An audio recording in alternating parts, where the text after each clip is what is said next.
Nah, seringkali kita diberikan berbagai macam tugas yang kadang memberatkan kita.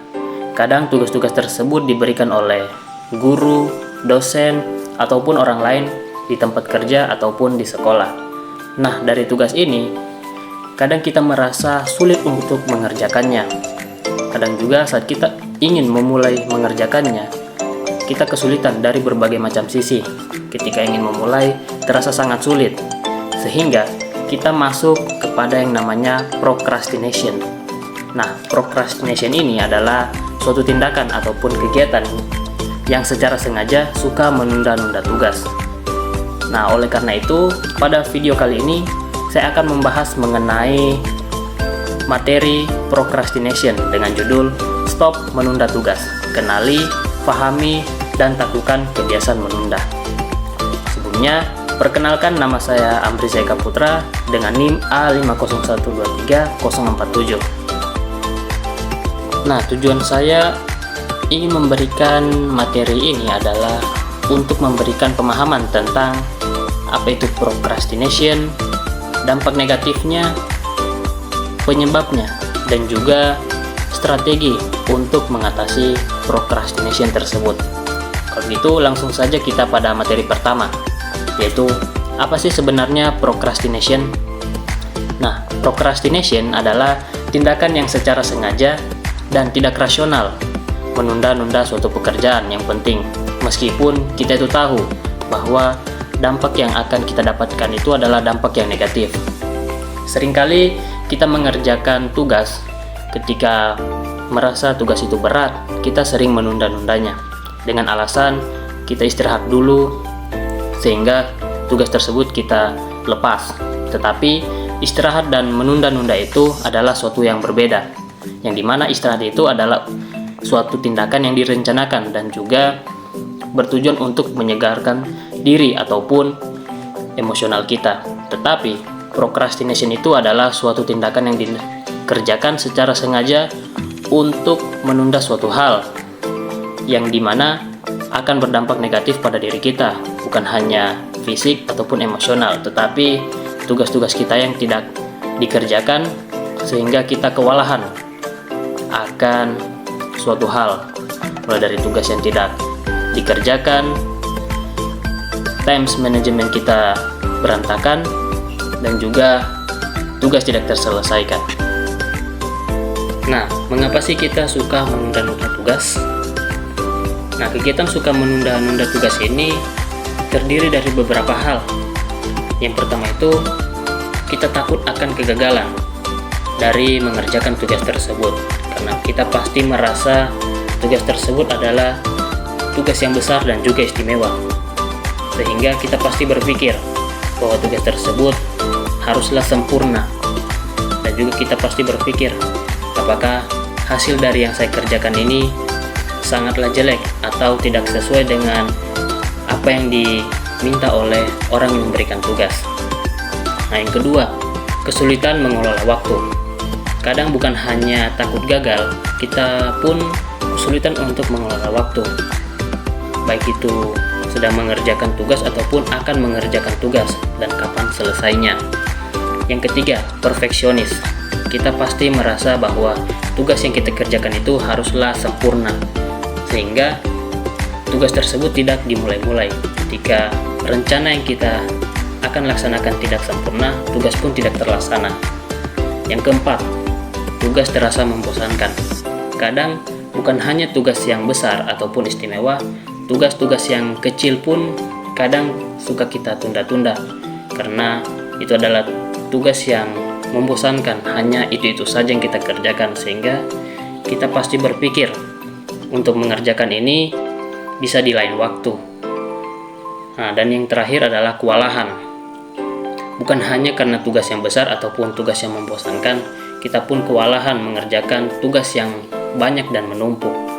Ketika sedang mengerjakan satu tugas dan datanglah tugas lainnya, kita kewalahan atau kesulitan untuk mengerjakan mulai dari mana, dan kapan selesainya.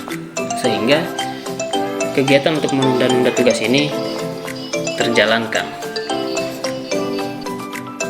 Nah, lanjut, setelah kita mengetahui mengapa kita suka menunda-nunda suatu pekerjaan ataupun tugas? Kita pasti akan mendapatkan dampak dari kegiatan menunda-nunda tugas.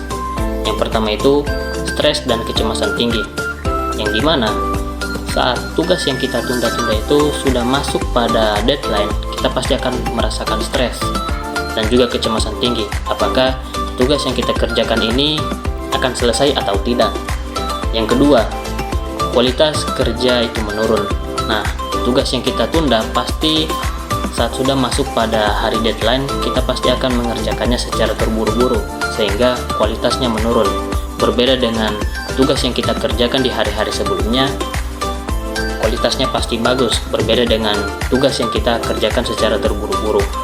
Yang ketiga, masalah kesehatan. Nah, dari sikap suka menunda-nunda tugas ini bisa berdampak pada masalah kesehatan, yang dimana ketika kita mengerjakan tugas secara terburu-buru, kita pasti mengerjakannya bergadang, sehingga itu bisa menimbulkan masalah kesehatan pada diri kita. Yang keempat, hubungan terganggu. Nah, sebagai salah satu contoh, ketika tugas kelompok diberikan oleh dosen dan kita suka menunda-nunda suatu tugas dan orang lain ingin mengerjakannya secara cepat, itu bisa berdampak pada hubungan kelompok kita. Dan yang kelima, akan hilangnya peluang. Nah, dari tugas yang kita tunda-tunda ini pasti deadline-nya akan terlewat. Selain kualitasnya menurun, peluang untuk mengerjakan dan juga mengirimkan tugas itu menjadi hilang, sehingga itu menjadi dampak dari menunda-nunda tugas. Selanjutnya, ada strategi jitu dalam mengatasi penundaan tugas. Yang pertama itu dengan memecah tugas besar menjadi tugas-tugas yang kecil, sehingga kita bisa memulai dari mana untuk mengerjakan tugas. Yang kedua, menggunakan teknik 2 menit rule atau aturan 2 menit. Nah, contohnya seperti ketika ada suatu tugas yang bisa dikerjakan selama 2 menit ke depan, langsung dikerjakan, jangan ditunda.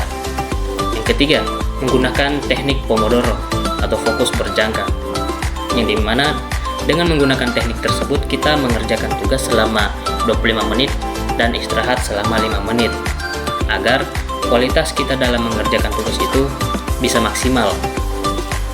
Yang keempat, atur deadline buatan dan hadiah. Nah, maksud dari atur deadline buatan ini, ketika kita sedang mengerjakan suatu tugas, kita atur deadline-nya berapa menit ke depan atau beberapa hari ke depan, dan berikan hadiah kepada diri kita ketika selesai dalam mengerjakan tugas tersebut. Yang kelima, mengubah lingkungan. Nah, dengan mengubah lingkungan seperti meminimalkan gangguan dengan cara mematikan notifikasi ataupun menyiapkan segala hal sebelum mengerjakan tugas.